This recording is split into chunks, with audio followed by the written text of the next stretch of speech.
Hi, this is State Senator Kevin Jensen from District 16. Recently, I've been speaking to a number of groups about the proposed new men's prison in Lincoln County, and it's really surprising to me how little most people know about the whole process. I guess when you think about it, if you're not really digging to it yourself like I have been, all you really get is the 1 and 2 minute sound bites from the news media. And of course, we all know the news media isn't always the most objective in how they're reporting these things. So I want to give you a little bit of a background on what's really going on. This isn't just about building a new prison in Lincoln County. The problems really stem from policy changes that have occurred in the last couple of years, but nobody will argue that we don't need some kind of upgrades in our system. We are fighting an overcrowding problem. There's no doubt about that. There's a lot of reasons for the overcrowding. Part of it is our recidivism rate of over 40%. Within 3 years, 40% of those released come back into custody. And we could spend a lot of time talking about why that happens. Part of it is because of our rehabilitation efforts are quite lacking. But really what we need to be discussing is this: why do we need to spend $825 million on a new prison that in the long run doesn't seem to fix our problems? We can upgrade on all the facilities around the state, and the DLR group that did a study for us starting back in 2021 really proved that we could be doing that. So this DLR group study, you may have heard the acronym, you may have heard about it, but maybe you don't know the detail of that. That report was commissioned by the state back in 2021 at a cost of $330,000, and it was to look at the physical structures, the physical use of our prison, and what we could do to upgrade or change. Now, part of that, the study itself was 18 different projects that they had suggested across the whole state. The task force that looked at it the first time, from visiting with some of the former task force members, they picked only 2 of those 18 projects. One was a new men's prison and one was a new women's prison. The women's prison was projected to cost $41 million, and it's probably, by the time it's all done, it's going to be twice that. The men's prison was suggested to cost about $338 million. Now, there's 2 ways you can fund a prison. You can say, this is what I want, this is the bells and whistles, this is everything we could possibly ever want, and then how much is it going to cost us? But then you could do like other states do, and they say, we have X amount of dollars. In the case of Nebraska, they said we have $366 million. We need a 1,500 bed facility. What can we get? Well, that's what they've proceeded with, and that's how they handled it. We handled it completely different. In fact, the prison as it stands now, the cap on the building, it would, if we built in a remote location outside of Sioux Falls, is $825 million, and that's just for the building. It doesn't include the over $20 million a year in additional operating expenses. So let's take a look at some of these things from the DLR group, just so you get a better understanding of what they had suggested. When we talk about building a 1,500 bed facility, one of the issues that we run into is the suggestion that we would close the Springfield prison. Springfield prison holds about 1,200 prisoners. If we closed that and moved them to the new facility, we're within before the building is even built, we would be overcrowded. So it makes no sense to close any of the other facilities. When we talk about the state penitentiary, that's the old granite portion of the building, which it is old. But in the last 15 years, we've spent over $30 million upgrading that. We've put in air conditioning, new windows, new doors, new security systems, new cameras. We're tuck pointing the building. We're taking care of that building.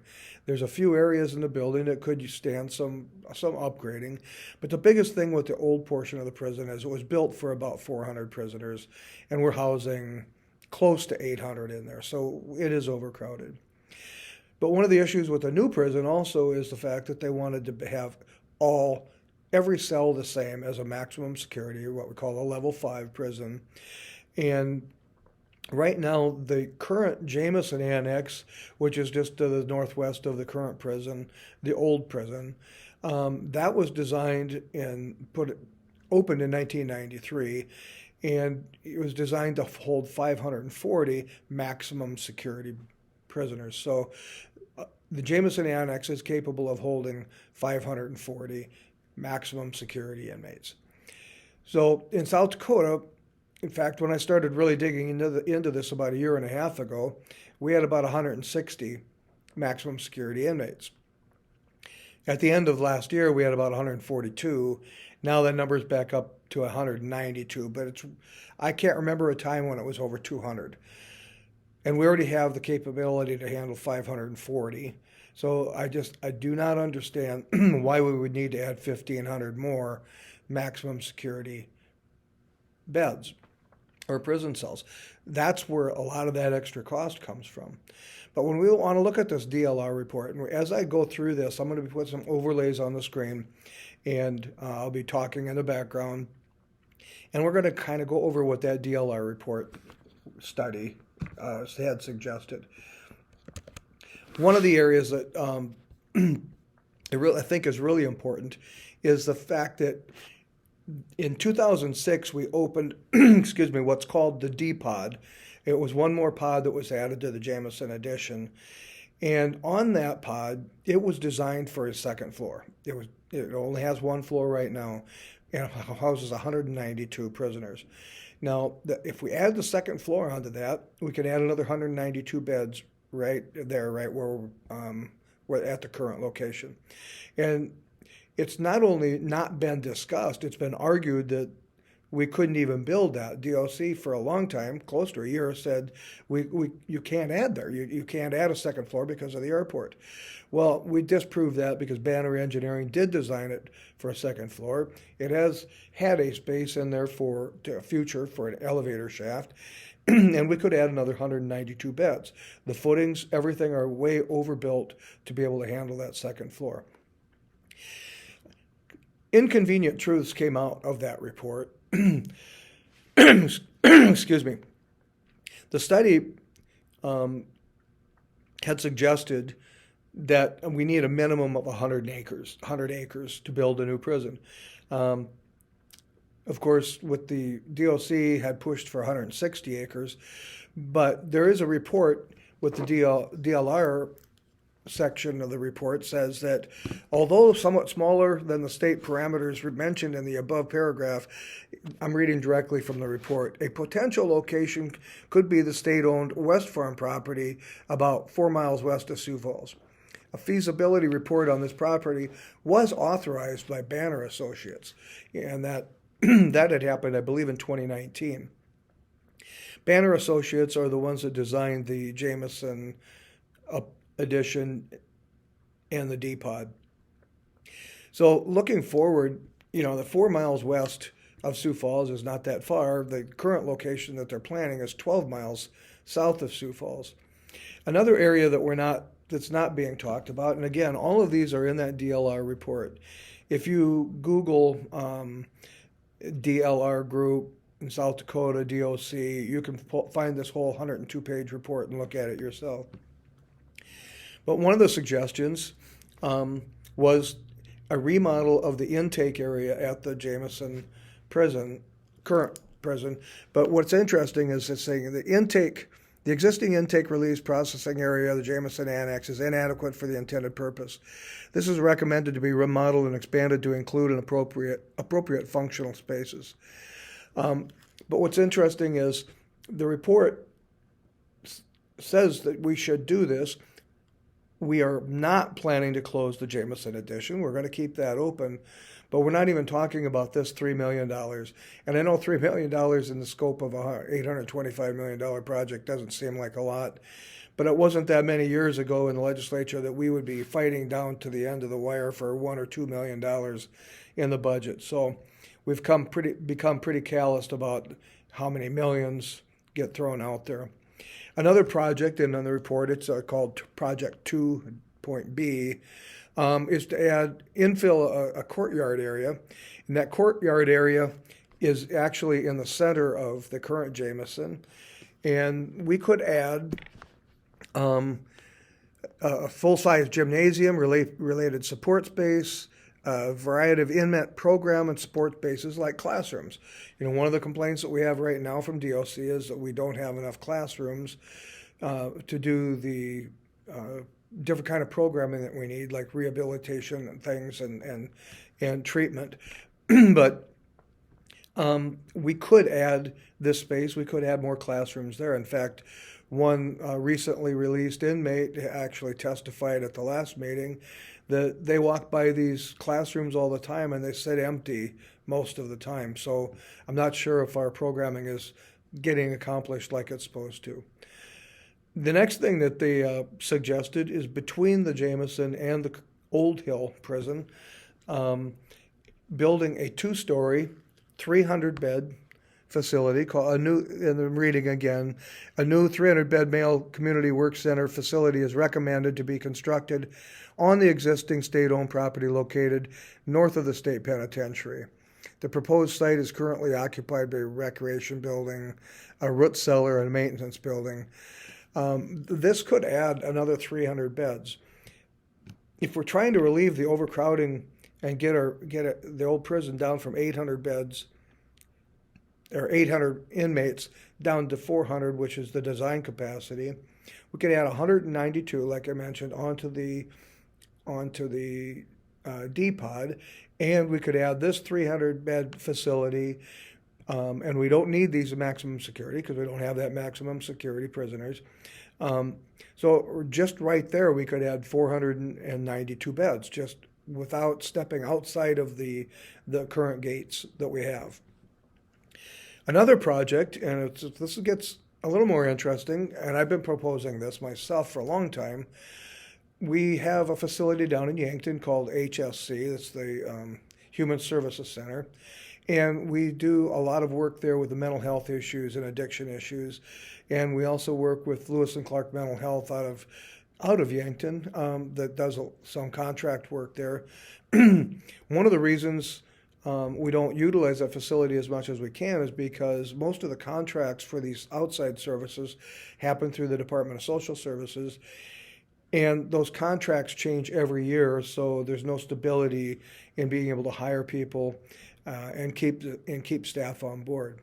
But in the DLR report, it suggested they proposed a new 200-bed male community work center facility on that property, and we could actually take a lot of our inmates that have addiction issues and mental health issues and move them to that area where we could actually deal with their issues.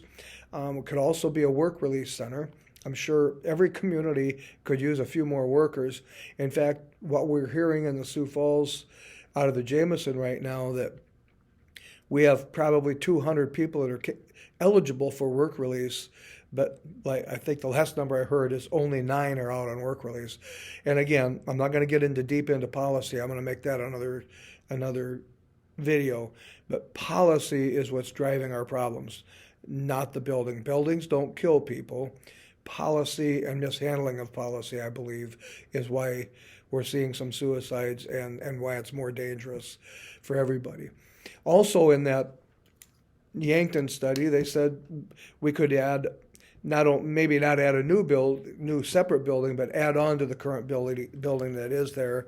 And again, that would be another 25,000 square feet or another 200 beds.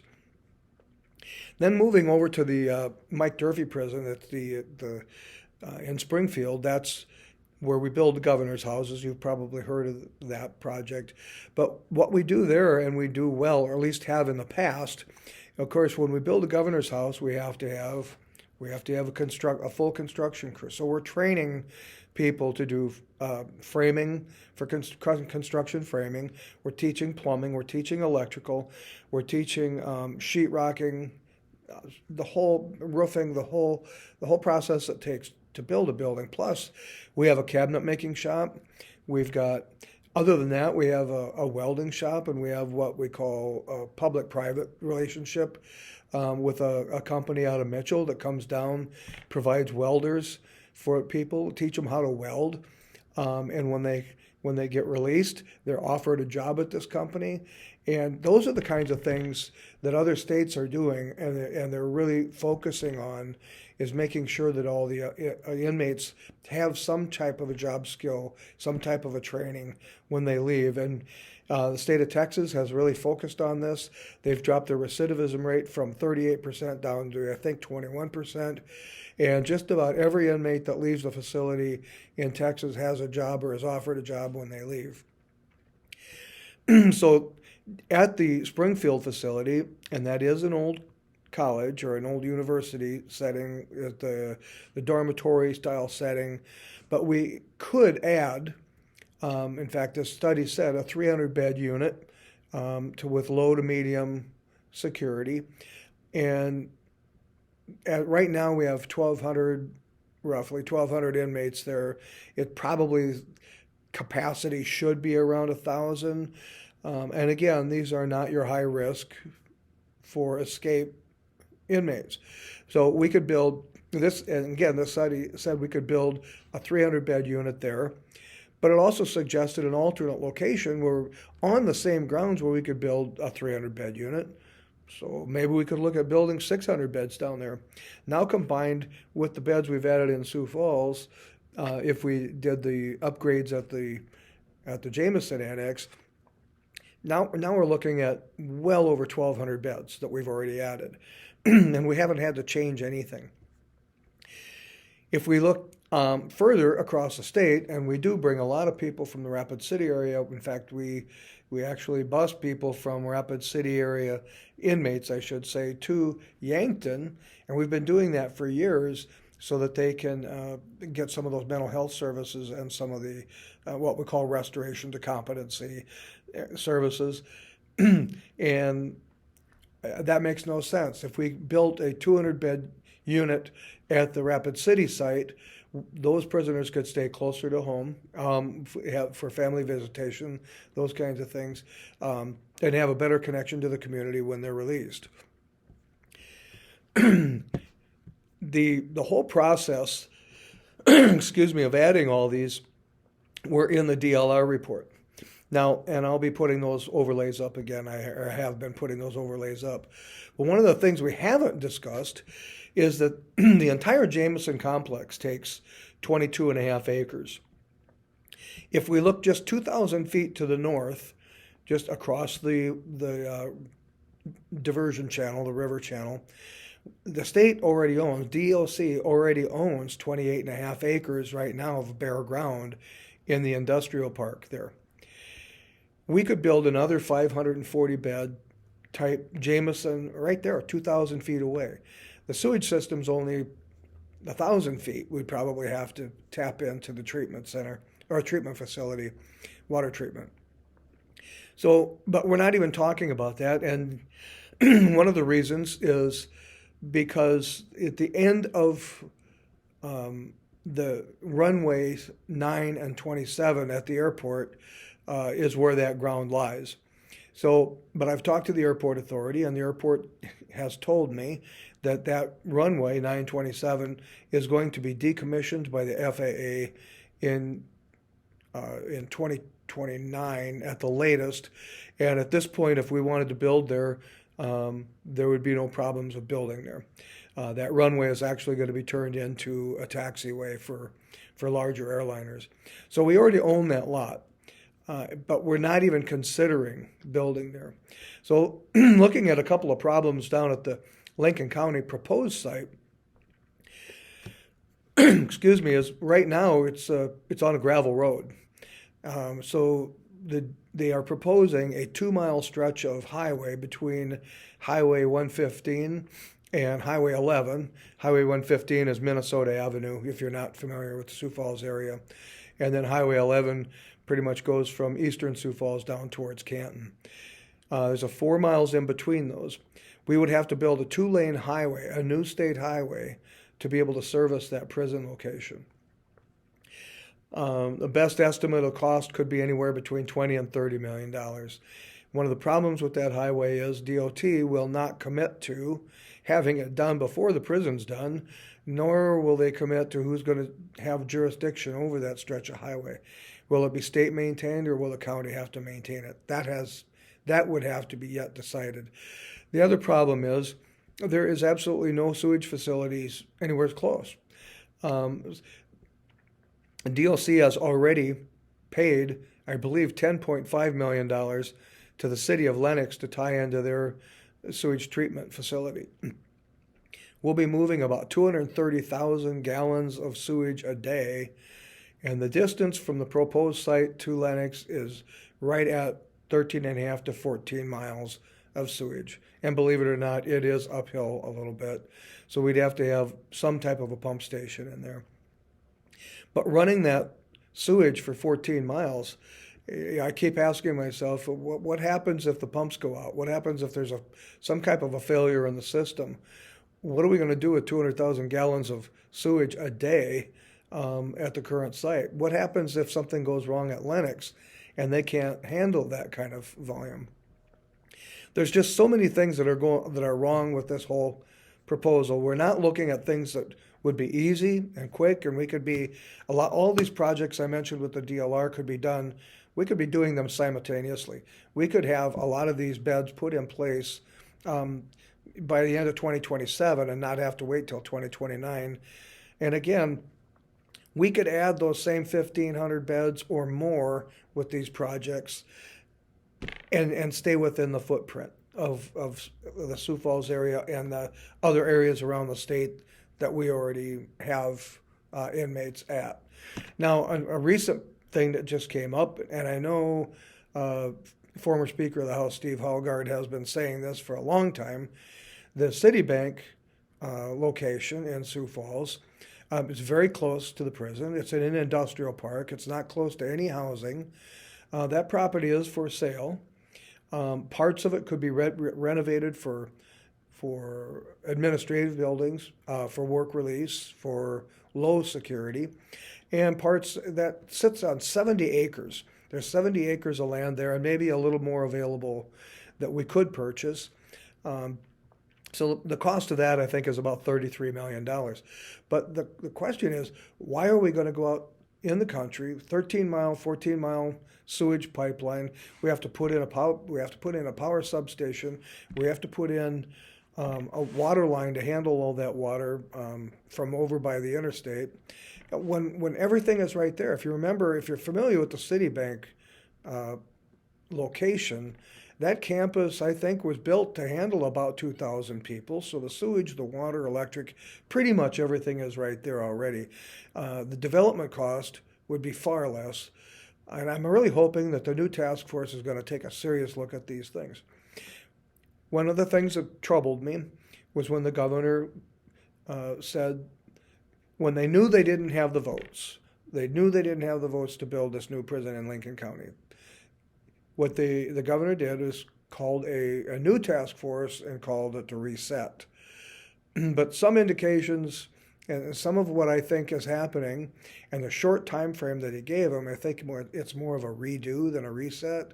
I think the administration is hoping that this task force comes up with the same proposal that we build a new prison in Lincoln County. And I'm really encouraging people to talk to their legislators and ask them why and how that makes sense. Even under DOC's current projections, that facility will be maxed out full before it even opens. And then we still have the problem with the old buildings. Like I said before, I do not believe the old building is falling down. We've had former wardens tell us that linear style prisons are still workable.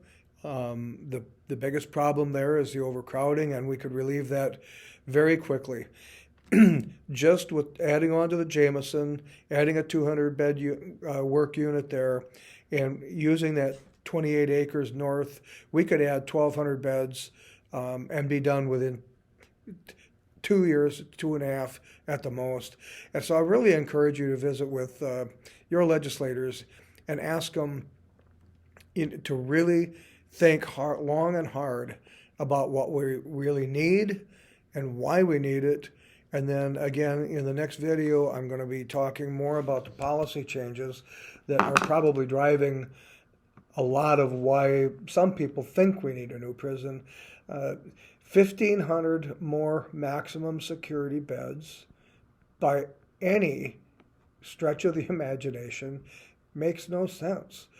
The additional cost of having all of those cells built for level 5 maximum security, there's no logic that you can use in our current system, even projecting out 30 to 40 years.